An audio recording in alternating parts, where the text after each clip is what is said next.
titties. Hey everybody, how's it going? This is Jim, and that is John over there. Nailed it with the pointing.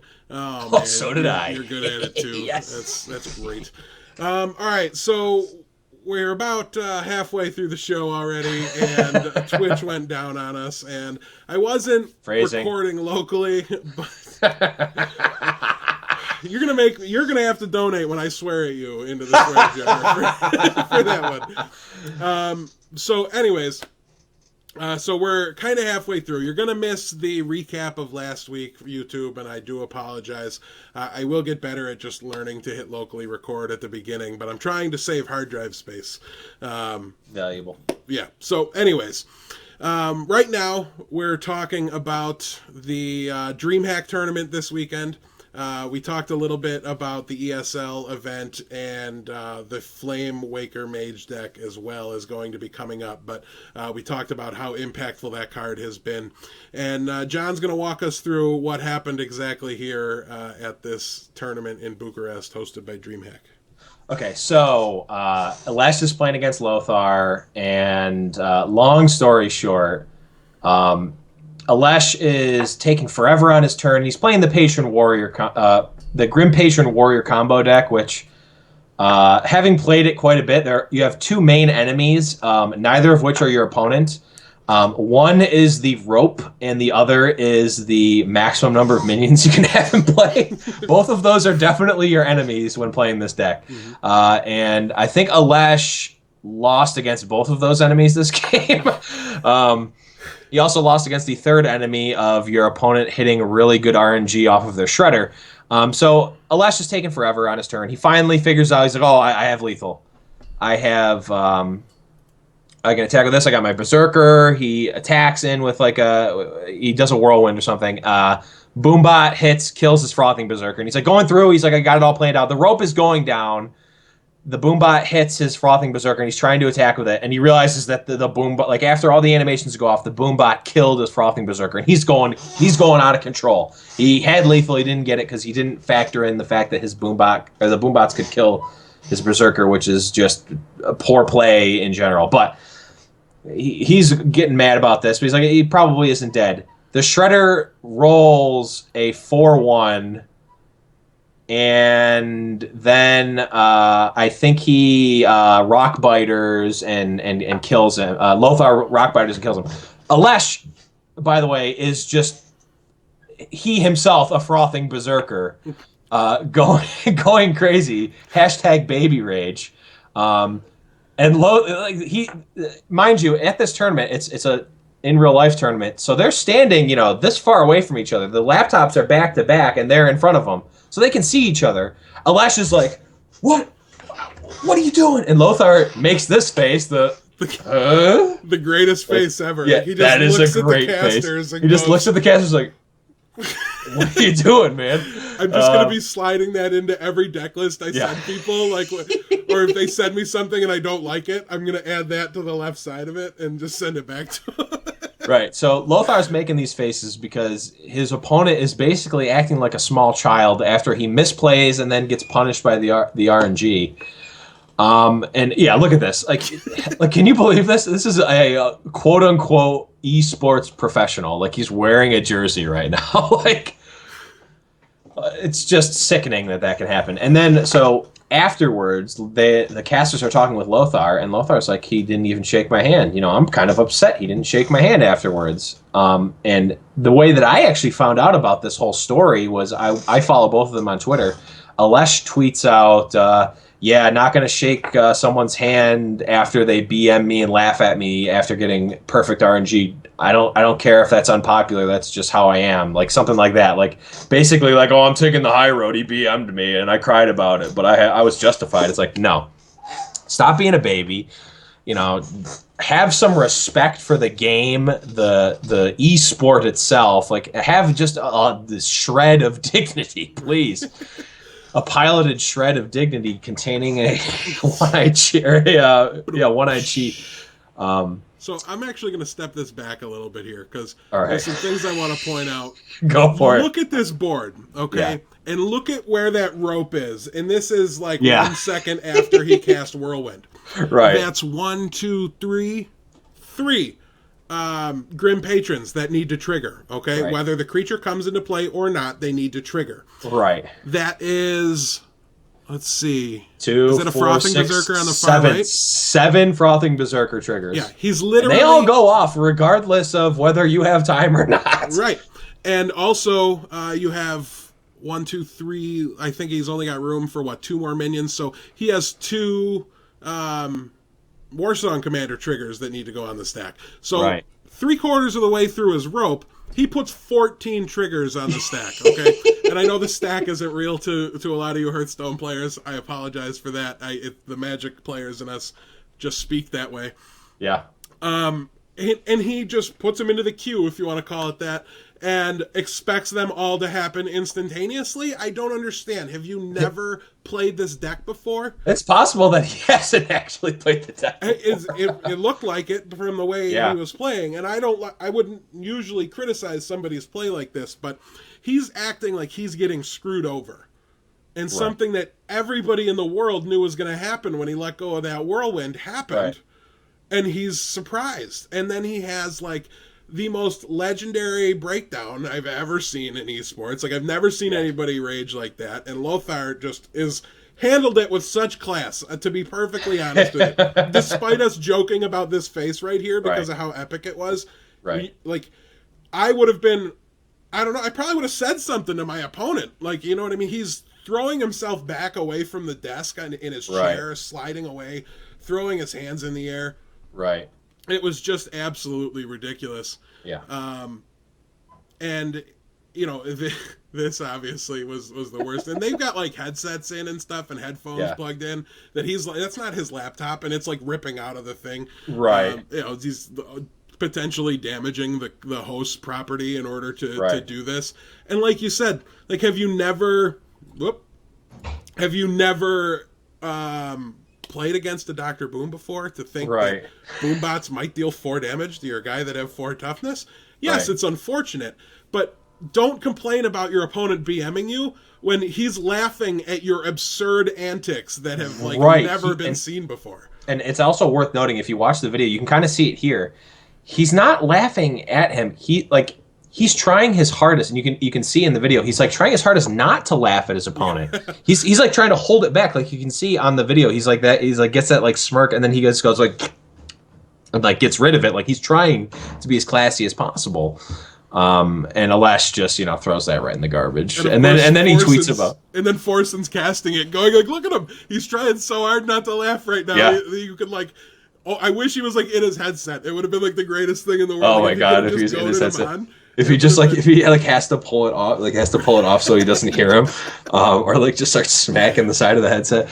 Yeah, Lothar handled it perfectly. Alesh handled it the literal opposite of perfect. Yeah. Acted like a small child, and this isn't even necessarily one incident. We've talked about this since day one about people not shaking the hand and getting salty about losses. It's one thing to get salty at your local tournament or whatever. You're just some schmuck, you lost, whatever. Get mad, no one cares. He's representing a team that is paying him to be there. He's representing if I were if this the industry. If one of my players, as the owner of a team, if I were a Maz and Firebat did this, I would have a serious talking with him. I probably wouldn't cut Firebat because he's the actual nut and wins almost every tournament, but if I was his team captain, he wouldn't be on my team anymore. Oh, I would have cut Alesh on the spot. Yeah. I would have said, no, I probably wouldn't. I mean, let's be realistic. I probably would have told him, don't do that again or you're done. But I probably wouldn't have cut him on the spot because that's a little bit... you have some amount of resources tied up into someone. You don't want to just throw them out. But there would have been a lot of damage control done by the team and a lot of damage control done by him. I definitely would have deleted his tweet being I'm a little baby, feel bad for me. Right. It's just absolutely ridiculous. And it just makes esports in general look bad. It makes Hearthstone specifically look bad, and it definitely makes his team and especially him look terrible. So The only saving grace is that he comes out looking worst of all. Yeah, that's the best part about this, is that he just looks like complete filth. So, we're gonna move on, as fun as this is. And by the way, on the other channel on Twitch, at the same time, a Magic Pro who's used to the big stage and knows how to act like a human being, gets turn 3 killed. Right. Stiff guy, yeah. Literally loved it. Like, you could see it in his face when the guy cast the second. Like, it was Firebat in the finals. Yeah, it was against Firebat. When Firebat cast the second Rockbiter weapon. Yeah, Rockbiter weapon on, what I'm fumbling on is the name. Whirling Zap-O-Matic, yeah. Yeah, and then just proceeds to 18 him with just the creature. Yep. He's like laughing. He's excited about it. Sif, it was funny because like he untaps with he starts his turn with Whirling Zap-O-Matic. We do that all the time. Like, I untap with this. He starts his turn with Whirling Zap-O-Matic, and he plays a Rockbiter, and Sifka is like writing down the cards that he's seen, and then he like sees that another card's being cast. He just like puts the pen down, looks over, sees there's a second one, and he already did the math. I'm sure the master himself, Stanislav Sifka, knew that he was dead to double Rockbiter weapon, and he just looks over, and he like looks over the screen, and he just goes, thumbs up. He's laughing. And he claps for him like what are you gonna do? It's like, good job. They you can't stop it. At least it was epic, right? Like, right. And it was, you could see Firebat like, I'm not gonna not do it. Right. But he almost looked like he felt bad, and he's like looking over the thing to like see how his opponent's about to react to this. Like, he's especially after this already happened, yeah. Right. Because Firebat probably doesn't know Sifka. Sifka in the Hearthstone community is relatively unknown. In the Magic community, he's very well known, but in the Hearthstone community, no one's really heard of him because he doesn't play that much because he's playing at every single Pro Tour. Right. I'm also pretty sure he's a chess grandmaster, so he's got to be playing chess at some point too, right? Yes. But yeah, Firebat does Firebat, to Firebat's credit, he handled it really well.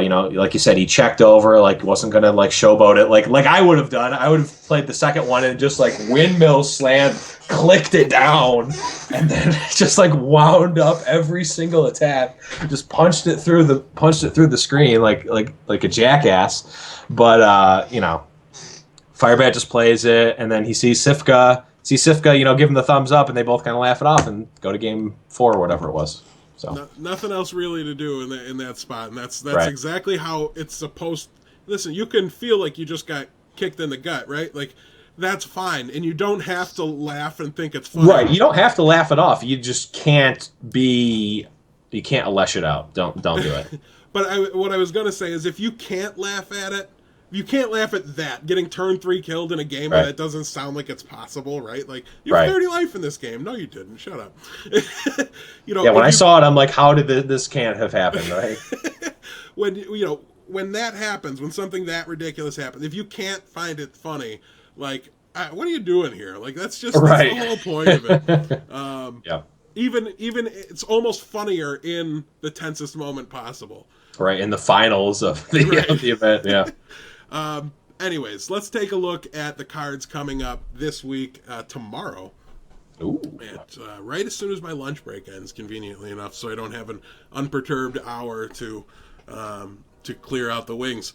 But the first card here for the Hidden Laboratory is Volcanic Drake. It is a 6-mana dragon. It's a 6/4, and the reason I said that like a question was because it costs 1 less for each minion that died this turn. Yeah. So it only costs 6 mana when you're Hellbent and you top deck it, and that Hellbent means you have no cards in your hand, since we're just doing a half Magic podcast today. It's not our fault Stanislav Sifka showed up. But yeah, so Volcanic Drake is one of the cards we think is going to do a really good job of finding its way into Constructed here. And John, talk about where you think the best home for it is. Yeah, I mean, we talked about it earlier. The Paladin Dragon deck, just Paladin decks in general, really are going to love this card. Like you said, they're really good at just having a board presence in a can with Muster for Battle. Their hero power makes a guy. They are very good at having an active board presence, and you don't always want to trade off your board as aggressively. Sometimes, you might want to do something else. But here, you just do it willy-nilly. You trade off as much as you can, play some free Drakes, and pass the turn. That sort of deck is definitely going to love this card. I also think that there's room for maybe this might be the crazy Blevins call of the week, but I think we might see some Twisting Nether come into play here. You wrath the board, and then you play this for free. It's pretty good. Twisting Nether. 8 mana, destroy all minions. I just want to be clear, we're talking about Twisting Nether on our podcast that we expect people to come back and watch next week. I own for what it's worth, so Twisting Nether has one of the coolest animations in the game. Yeah, it is pretty sweet. I'm not going to lie. Volcanic Drake synergizes really well with the Paladin card that the next time I click my mouse, everybody will be able to see. And it just kind of fits in the same shell, and I really think Paladin's where it'll shine, but there's no reason Druid can't swipe down a bunch of minions. There's no reason every class can't find a way to use this card. So there's Rogue.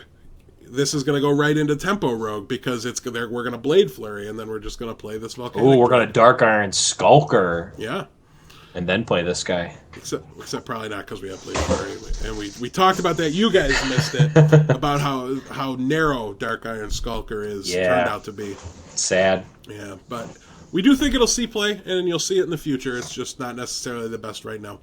Right. But Volcanic Drake, I think it will see play for a long time. It's going to be a regular staple. I feel like it might be format, at least deck defining, I think, if not format defining. Yeah, like there's going to be a new Paladin on the block very soon. I think this might go into the Zoo decks too. You're already trading your guys off. You make a bunch of guys with Implosion. You're trading off. You can trade more aggressively now. I think it's got a spot. It'll be interesting to see exactly where it goes. I think it could change the way Warlock's played, because if you can be really aggressive and then Hellfire your board away, their board away, and then you slam this Drake. And also have your eggs pop into 4/4s. Yeah. I think it'll change Warlock. It'll change Paladin. We might finally see a token Druid come back. Works pretty well with the Seeds card, Poison Seeds. Yeah, and works well with Lightning Storm too, John. No one wants to see good passing and layups, man. No one wants.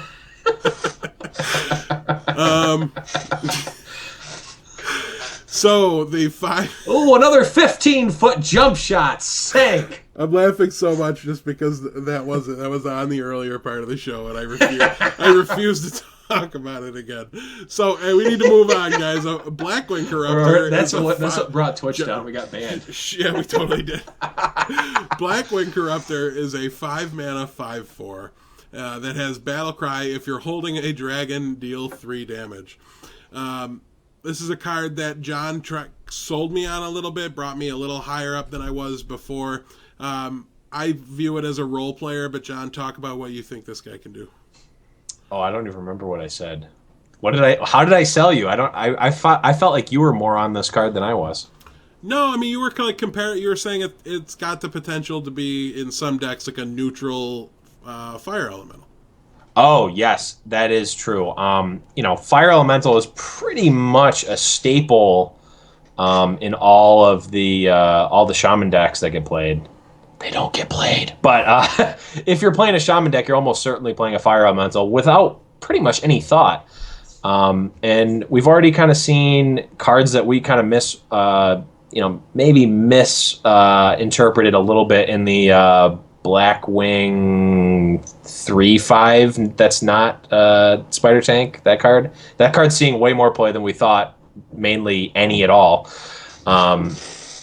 So if you're holding a dragon, mechanic kind of fleshed out a little bit. You can build your deck in a way that you can pretty reliably be holding a dragon. There's enough good dragons to play, and if that's true, then it makes sense that you're going to want to play a fire elemental if you can. And now any deck can theoretically have a hashtag dragon package and play 2 fire elementals, 2 sometimes better spider tanks, and go to town with your holding a dragon stuff. The volcanic drakes, the hungry dragons.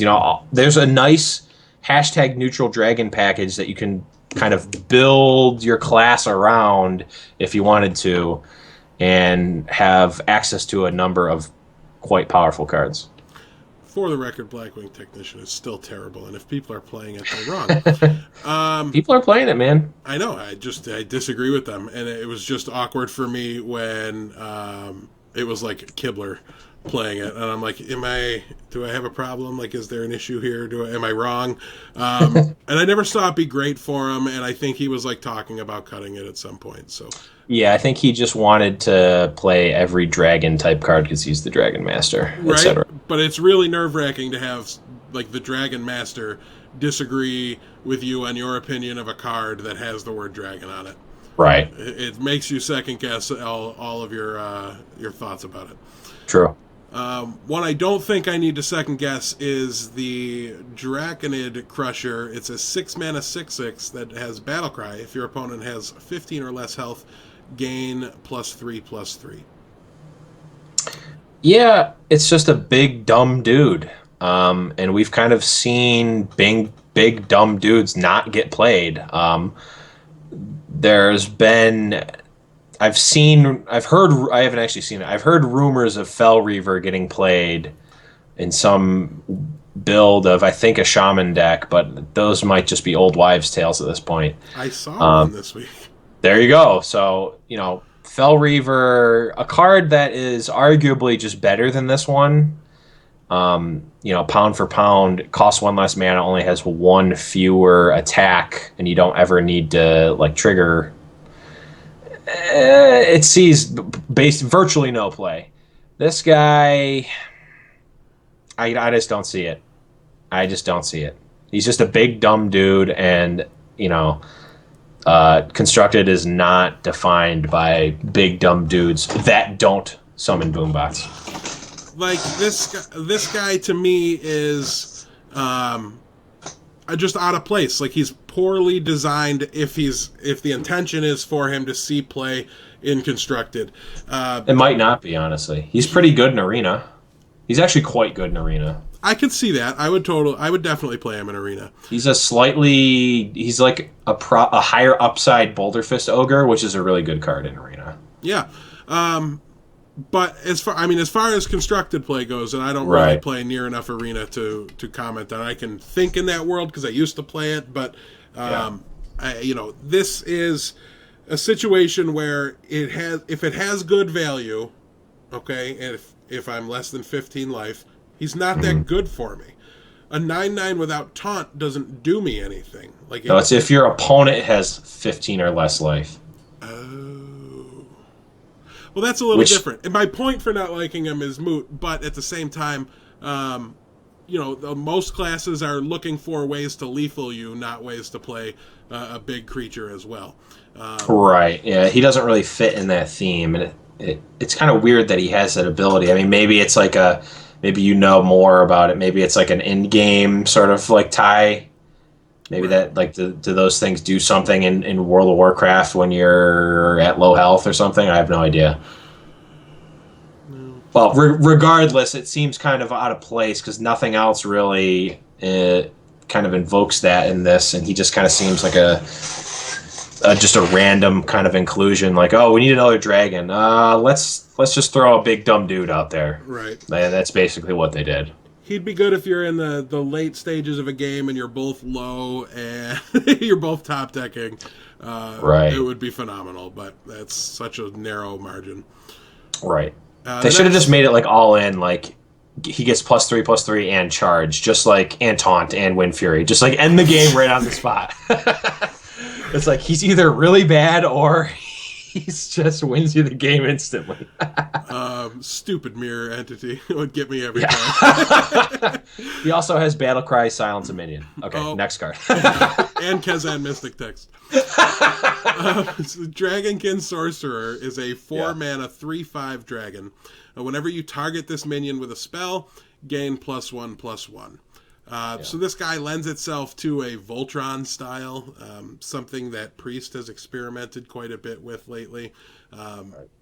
Kind of minimally experimented with, though. Like, true Voltron style is impressive in how many cards you sink into it. But this isn't Magic, so we don't really have the opportunity to protect it near as well. So I'm not a big fan of this card, but John, talk about your thoughts on it. Yeah, I mean, he's just on base stats alone, he's a little bit worse than a Yeti, which has not really been seeing constructed play in a while. And if it does, it's usually the mech variety for the mech synergy. This guy does have the dragon subtype, so maybe he fits in that world. Probably not. You compare this guy to Questing Adventurer, and it's just really unimpressive. Like, how much better is a 3/5 for 4 than a 2/2 for 3? Probably not that much. I mean, it's definitely sturdier. The 5 health is quite good. But Questing Adventurer just seems like it has so much higher of an upside, because every single thing you cast gives it a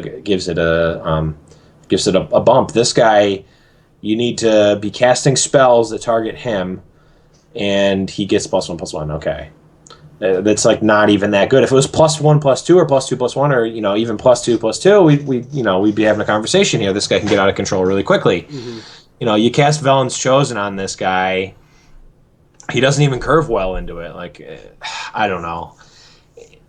I'm just not seeing it. He's still just as vulnerable to the targeted removal, the targeted silence.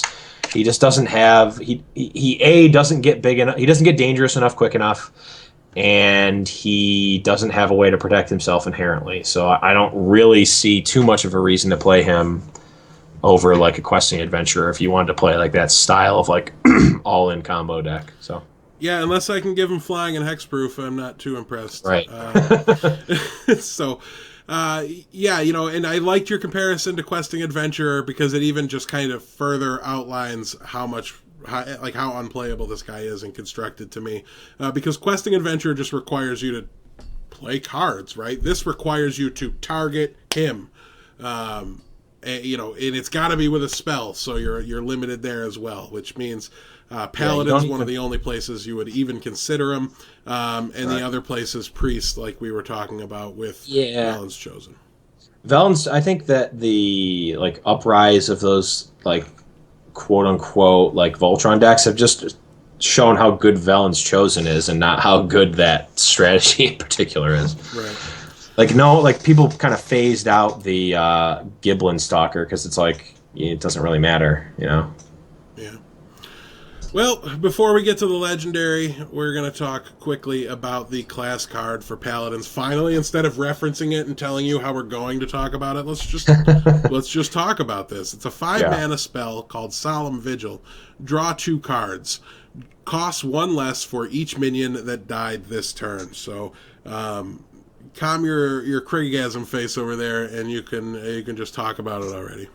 Yeah, this card seems like it's going to be insane. In the control paladin or the mid-range paladin deck, we've already talked about how it's so easy to trade off your minions, and have a really cheap Solemn Vigil, as well as a Volcanic Drake. They're not exclusive, so they both get cost reduced. So you can trade down, play a free or reduced cost Solemn Vigil, draw one of your Drakes, and then just windmill slam it for free, or reduced cost. But it's so good in that version, and let's not even begin to talk about how this makes the Hobgoblin deck.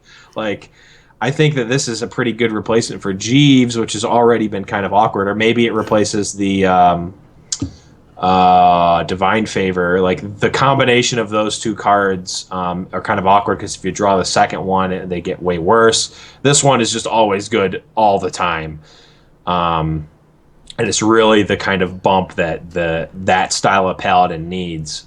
I'm really hoping that this is going to push that type of Paladin out of the only Savit's obscurity into maybe more mainstream playable. And it's definitely going to be a solid inclusion in the traditional paladin list too. Yeah, you just think about, like, this also gives you the ability to, like, draw into your volcanic drakes and stuff like that, so it makes your other cards with this text, and these aren't the only two, I don't think. There's the druid one as well. Oh yeah, your druid card. Yeah, so I guess these are the only two that you'll see combined in paladin, but anytime your other cards, while being really good independently on their own, also make other cards in your deck better, that's right. That's called synergy, and that's exactly what you're aiming for when you're building your decks. So, we were big on Volcanic Drake, and we're big on Solemn Vigil. They make each other, or Solemn Vigil makes Volcanic Drake even better, not the other way around, but I think this is definitely something you can expect to see a lot of, and when we originally talked about it, you kind of compared it to a Magic card that had to get banned in, like, all the formats. Yes, Treasure Cruise is basically a very cheap... It's a card that costs 8 mana, but it has a very easy way to reduce its cost, and it just says draw 3 cards. And it got banned in Legacy and Vintage, the formats where you can literally, one of the formats where you can literally play Black Lotus. Which and means all of the most powerful literally spells. Nothing to most of these people. Okay, well, the Magic players know what I'm talking about, and the non-Magic players had no idea what I was talking about from the first place. So it's true. Basically, the most powerful formats imaginable, that card is banned in. Yeah. Or restricted. I think it's restricted in Vintage, but that's neither here nor there. No, Vintage doesn't even really exist anyways. It kind of does, but that, once again, not worth discussing right now. Nefarian, curiously enough, is a 9-mana dragon with an 8/8 body, and has Battlecry to add 2 random spells to your hand from your opponent's class. So a really curious, interesting card design that I'm really interested in getting my hands on. I'm not sitting here trying to tell you that it's OP and it's super good and it's going to see a ton of play. I don't think that's the case. I think it's a role filler, kind of like Chromagus, and it might turn out to be better than Chromagus, because you invest all that mana and you immediately get some sort of value. And I gotta say, I love the value. Now, only time will tell which classes it's best against and things like that. But spells are typically high impact, Right. So when you're taking random ones, they don't even have to be ones, you can get, let's say you're playing against Hunter and you're not dead yet, so you probably already won anyways. But, instead of getting something like an Arcane Shot, which might be what the Hunter's playing in his deck, you get the kill a random minion. Why can't I think Deadly of Shot? Yeah, Deadly Shot. You can get something like that outright kills it, and it doesn't have to be in their deck. You can be playing against a tempo rogue. You can hit a sprint. You can hit Tree of Life when you're playing against Druid. That'll help keep you out of combo range. So I think he's going to be really interesting, and it's going to maybe take over for, if the meta ever slows down a little bit, like Control Warrior might play it over Alexstrasza. Things like that. I would say it's going to get the nod over Ysera more than it's going to say over Alexstrasza. Yeah, that's a good... I feel like Alexstrasza plays a much different role than this card will. Alexstrasza has the ability to bring you back up against the aggro decks, and also just level the control decks that you haven't actually... You don't actually ever have to deal damage to them before turn 9 with Alexstrasza, right, which really allows the warrior player to sculpt their deck and their game more for the long control game. Where this card is definitely going to serve a similar role in that case, but it's just so random that you don't really want to throw that random spice into your consistent control deck. Yeah, I feel like warrior control plays, just if Face Hunter wasn't a thing, I feel like warrior control just wouldn't play Alexstrasza at all. It's possible. You've played the deck way more than I have, so I'll take your word for it over mine. Right. So that's kind of why I said it might replace Alexstrasza, in the sense that the meta's slowed down enough that you want Nefarian and Ysera side by side. It's possible. And it's a dragon, so after Consort it costs 7, so there's a serious chance that Paladin wants to be using it, depending on, again, what the meta looks like, things like that. And it's just a card to me that's really cool because this guy's been the final boss in like multiple instances, right? Like, and we know because we fought him in Blackwing Lair last week. Like, Lord Victor Nefarious uses his true form ability and turns into Nefarian. And then now, presumably, we're going to be fighting him again. It's weird because I don't think the Hidden Laboratory actually exists in World of Warcraft. It's just how they handle only having 9 classes right now. But, it'll be interesting to see exactly whether or not it sees play. It dies to BGH, so there's a lot of downside, too. I feel like I just haven't let you talk about this card yet because I think it's so cool. But is there anything you want to add, or where do you expect to see it? I pretty much agree with everything you said. I think someone, when they revealed it, did like a whole chart of they pretty much like broke down the spells in each class into like a 4 is like a really powerful spell and like a 1 is a complete stinker, like getting armor or shield slam when you don't have armor in your deck. Like there's like some of the cards are just complete stinkers, like they do actual nothing. And he wrote like a way too long post that I didn't read all of. I just kind of browsed over it. Basically, I think that if you can use the body and you want like the random spells over, the Alexstrasza ability or maybe the Ysera, maybe it's better. I don't know. I mean, it definitely hits harder than Ysera, for stats wise, obviously, but I don't know. I think you're right in that it's a role player that might replace one of the like higher end dragons, but it's not going to be an auto include for sure. Well, that wraps up what we can what we're seeing tomorrow drop with the last wing of Blackrock Mountain. Since this joke got cut off at the beginning half of the podcast, unfortunately, starting next week, me and John have to do some work and prepare an actual show for you guys. It's really sad. I don't even remember how we used to do it. There was only like 1 or 2 weeks. I feel like there was more like 4 or 5. So we'll probably figure things out again once the training wheels come back off. But for now, we got to spend a whole show doing that, so that was fun. And we got to move on and talk about the Flame Waker, the Waker of the Flames, John, curiously enough. He doesn't walk on anything. He doesn't really care. No, he slithers, I think. Yeah, but he has kind of reformed the way we see some mage decks, and I want to show you a list that it's where I ended up with the deck, and I know John has played some slightly different variants, but the shell remains the same. This is what I've dubbed Machine Gun Mage, and it's just because Flame Waker and Knife Juggler together just throw out so many random free points of damage. Like, they're just spray and praying all over the place.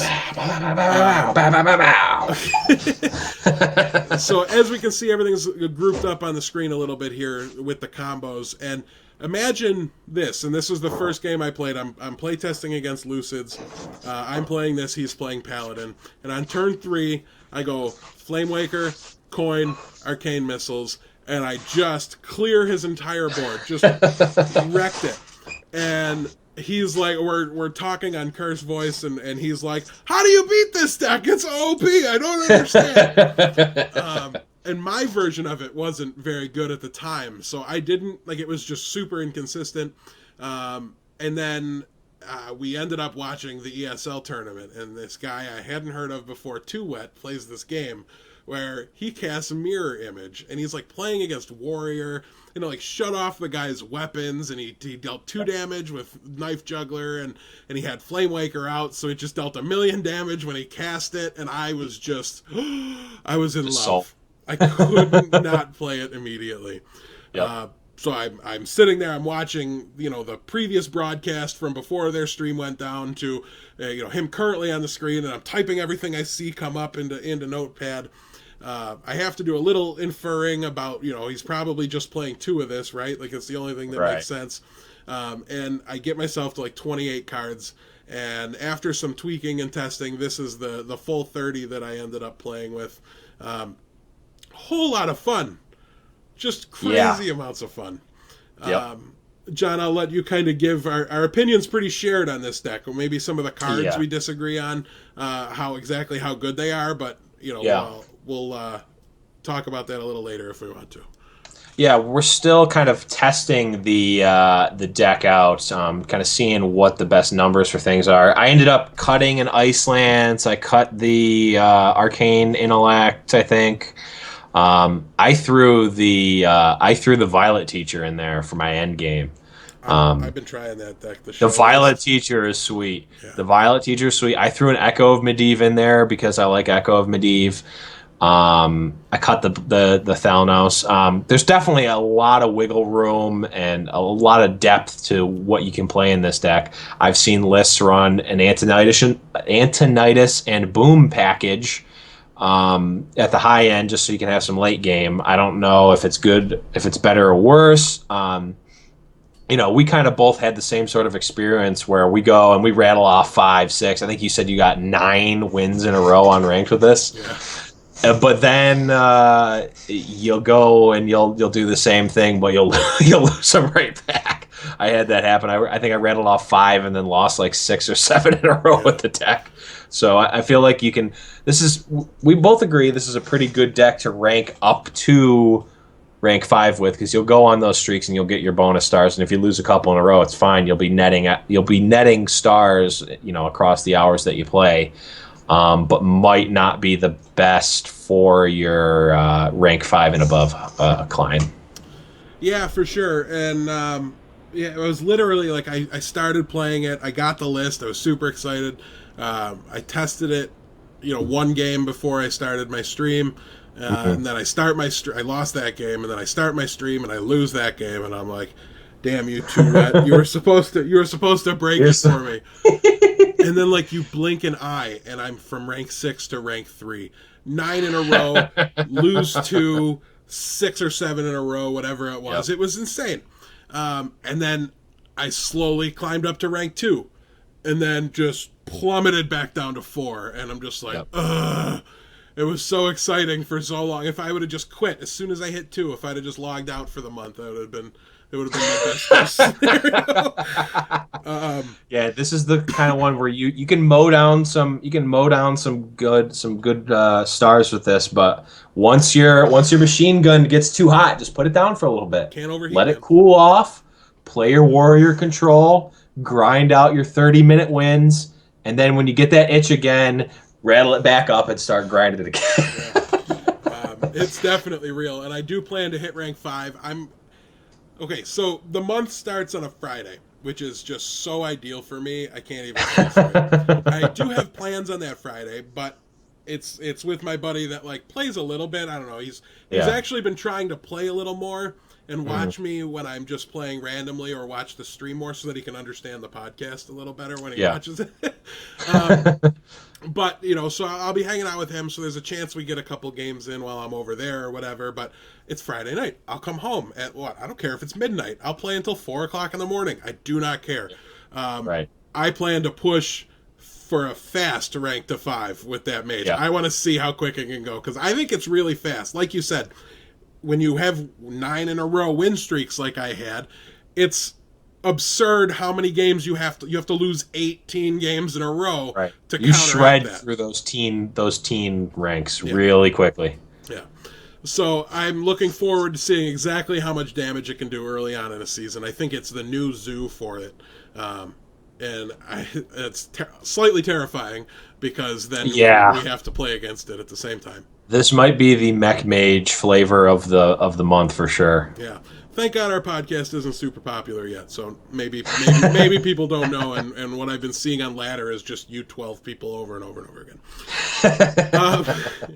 But like John said as well, there's a lot of different ways you can tweak this. Personally, right now, I think my list is actually lose the Blood Mage and the Kazan Mystic, and then add 2 Violet Teachers. But the main thing I want to point out here is, other than the fact that you need to get, 4 wings down into BRM, look how cheap this thing is. Yeah. It's insane. It's just common, basic, common. Really incredible. The Knife Jugglers is definitely one of the rares I tell people to craft early on if they're just starting out the game. Unstable Portal is another one that people like to craft, not hard to get. The Blood Mage is replaceable, like you said. The Kazan is replaceable. And besides that, there's no rares in the deck, right? There's actually no rares or higher in the deck besides that. If you have the wings, Juggler, if you have, I think are it. Yeah, if you have the Naxxramas wings and the BRM wings, which are the two things I tell people to buy with their gold when they start, get Naxxramas, get BRM. You know, early crafting, rare as a knife juggler, boom. And people really like Unstable Portal, so they tend to either have it or craft it. I guess the Goblins versus Gnomes cards aren't that hard for people to get because they get them from Arena. So this is a really nice deck that newer players can grind up higher than they've been able to get with. And I would recommend newer players be crafting Unstable Portals if they don't have them anyways, because it exposes you to all these new cards that you haven't gotten a chance to play with. Like, also, easily the most fun card to play. Oh god, it's incredible. Like, this is one of those RNG cards that never makes me mad. I think the most exciting thing I could get out of this would be like an angry chicken. Like, I would legitimately be super excited about it. Maybe hungry crab. Oh my god, you should have seen yesterday. Aflex, shout outs to Aflex, was streaming, and he was playing a variant of this deck, and I swear, I probably watched him 10 games, he had at least 15 legendaries or epics come out of his Unstable Portal. It was insane. I've never seen anything like it. I'm pretty sure with this deck, I hit the best Unstable Portal NA. And you saw it. Yeah. I hit turn 2, I cast it. It was like turn 1 Mana Wyrm, turn 2 Unstable Portal. Emperor, like and Mr. You T. Fool. Yeah, you pity the fool. Emperor Thorson costs 3 mana now. So I play that. I had the coin, I had the Flame Waker, I had Arcane Missiles, I had Frostbolt, I had everything. Yeah, it was. I play like an Apprentice was in my hand too. I'm pretty sure. Like, it was just absolutely insane how ridiculous this turn was. And on turn 4, I go 2 mana Flame Waker, 1 mana Knife Juggler, coin, Apprentice, spell. Like, it was dumb. I dealt like 14 Flame Waker damage that turn, or at least it felt like. It's definitely. We could have done one more if you would have played your Juggler first, bro. Well, I'm fairly certain I did, but yeah, I think I just had to troll you. Yeah, just an incredibly fun. Yeah, I had a Grommash come out of an Unstable Portal during my run too. Just the literal best and the literal worst all rolled into one. Right. The middle of the road is actually great too, because when you play it and get like a 3 mana guy, that it just adds such good tempo that you're fine with it. True.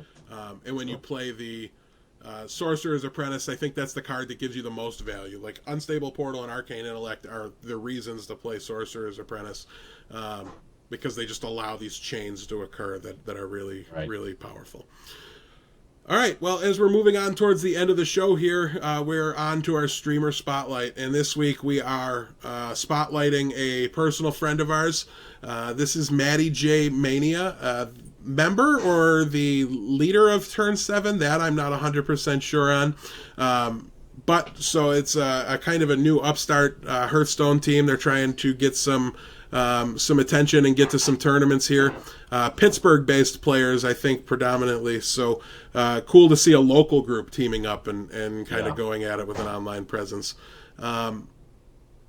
But, John, you've interacted with him a lot as well. You were in a tournament with him the other day, so why don't you tell us a little bit about what he's done in his Hearthstone career so far? Yeah, so, you personally hosted the Erie tournament, which Maddie took down seemingly easily. I mean, it wasn't as easy. I mean, he made it look easier than it was, I'm sure. With his all golden decks, et cetera, et cetera. But he took down the Erie tournament, the IRL tournament that you hosted. Maddie and I played in the Mackenzie's sub tournament the other day, and Maddie and I, we were joking around beforehand how we're going to get paired off in the first round and somehow both get DQ'd, which is where the hashtag DQ Bros came from.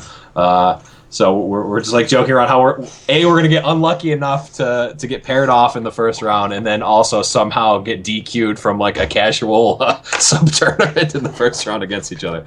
But yeah, Maddie ended up taking down that tournament as well.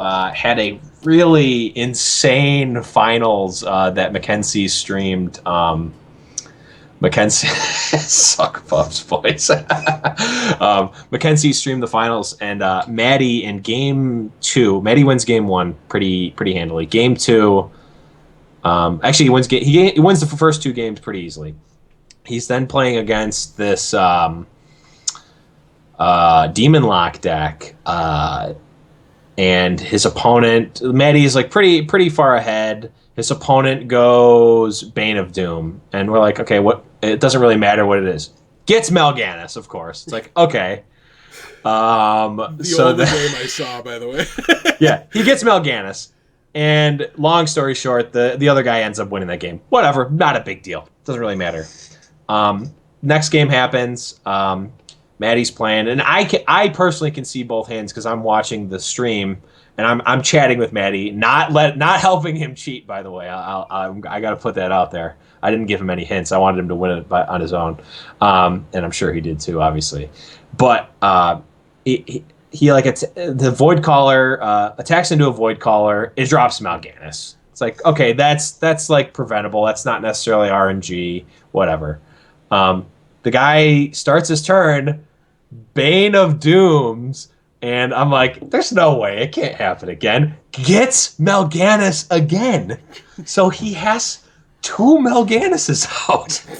After the previous game, he got Mal'Ganis off of Bane of Doom again. The long story short about that is that Maddie's opponent just casually missed lethal on 2 separate turns and like threw the game in the trash. But no. It would have been like the most insane like 2-game like rally imaginable that would have brought him to the game 5 finals, but the guy just didn't want to win, I guess. I don't know. But it was a great tournament, a great display. Maddie I watch his stream, and I'm watching him play Druid and stuff, and I've played a decent amount of Druid, and he makes a play, and I'm like, Maddie, why did you make that play? And he'll go and he'll be like, oh, Blevins, it plays around this. If he plays his weapon here, the Sludge Belcher's really bad, or the Sludge Belcher's really bad here. Because I'm like, why did you play this with this? Sludge Belcher's really bad here. I played the Druid of the Claw instead because it plays around this, which is a likely play he has next turn. I'm like, oh, that makes a lot of sense.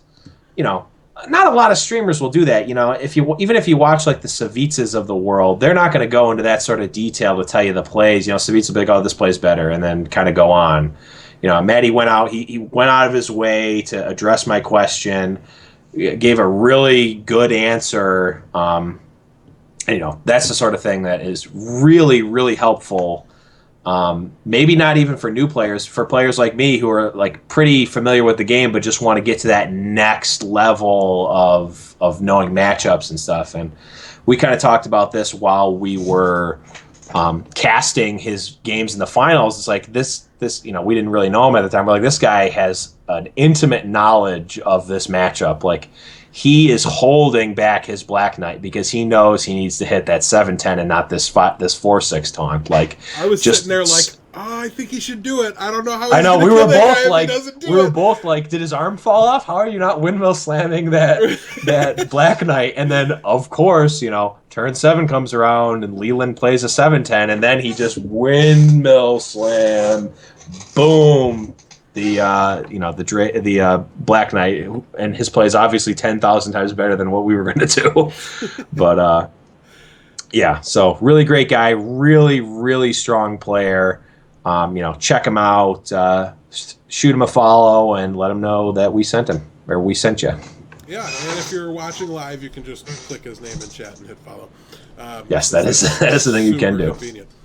Really easy. All right, I think he's gone. We can start to talk crap about him now. Okay. All right, but that will actually move us. Oh, he's still here. Oh, I'm sure he is. yeah, so we're going to move things towards the end of the show. If you guys have any questions for us, if you're watching live, now's the time to put them in chat. For the most part, we kind of ignore Twitch chat while we're doing the show because I don't think that would be fun for you guys on YouTube. But now's the time. If you have a question about anything we've said so far, feel free to ask it and we'll get to it. While we wait for any questions to maybe come in or not, we have our weekly Stump the Blevins segment. Oh man! And he's doomed today, boys. I'm gonna get him. Oh man, I'm scared. So what happens here is essentially I pick out 2 cards before the podcast starts, and John, I tell him what they are. He has to imitate the card. So I'll give you an example. This is not really a card. John, Sludge Belcher, please. Jobs feel funny. One of my favorite ones to make him do. So I'm happy to use that as an example just about every time. But that's the gist of it. We give him either the comes into play or the attack sound. If he can do either of them, it's okay. And if it's an excessively female voice, he gets a little flexibility. A little bit of flexibility. Yeah, I don't have quite that vocal range, sadly, he to has hit to the try, novice though. engineer. We I do did make try. him try, yes. I did try. But the first card we're going to do this week is not the card John hates, because one of the cards we're doing is one that he hates. Okay. But John, Houndmaster. Oh, Houndmaster, come on, man. I let the dogs out. I let the dogs out. All right, so I thought there was a decent chance I'd get him because he plays mostly Face Hunter. And This used to be a mainstay in Face Hunter, bro. Come on, this was Undertaker days. Well, Undertaker's dead to me, but it also doesn't Yeah, but I have an attack played sound. it the most that time. I gave myself the best odds. It doesn't say anything when it attacks, so you wouldn't Oh, have so you that. just So, you scum. I was when he attacks, he just rah! So you wouldn't have had that capability. So that was my logic there. Not so much that I thought you actually wouldn't know it. The next one, John hates this card. So Kieran Tormage, please, John. You scum. I think I might know it though. I'm thinking of something that has to do with secrets, but I don't know if it's this card. It's we have many secrets. We have many secrets. Damn it! Oh! I thought for sure I'd have you. He calls me a scumbag Yes. whenever he sees me play Tempo Mage. It's true because it's terrible. So if you're a John there, fan, we can all give a resounding Yes. and yeah. So Yes. that will wrap up the podcast. I don't think we have any questions. Oh, we do. What are the 2 cards you would replace in the Mage deck for Kezin and Blood Mage? Peach, let's see. I'll put it back up on the screen for you here. We don't actually play, what is it? We're already playing Blood Mage, so we don't need to put that in if you wanted to. No, he's saying could replace for the Blood Mage and the Kezin. So he's saying, I want to take them out. What do I put in? Yeah. I really, really think that the answer is Violet Teacher on my minimal testing that I've had with it. I played it today. It's quite good. Yeah, to me, it's way better than the Azure Drake plan that I was on previously, though I think that's an acceptable possibility as well. And if you're not sure which one you like the most and you do like both, you could try a 1-1 split and just wait Try a to split, see. yeah. Wait to see which one jumps out at you. I've seen a number of different types of builds of this. You can run the Violet Teacher end game is quite nice. Not a lot of decks are expecting it in Mage and B have like a pretty good answer to it. Like Druid has Swipe, but you can like with your mirror images, you can make Swipe awkward. So there's that. There's the just play Antonitis and Dr. Boom is just like your typical late game whammies. Sometimes this deck can really sputter out, so you kind of want something to kind of get you to that late game, or to be able to push you over the edge if you're in the late game and don't have a ton of stuff. You can either have the build your own army in Kazan Mystics, or not Kazan Mystics, in Violet Teachers. You can have the just raw power of Antonitis and Dr. Boom.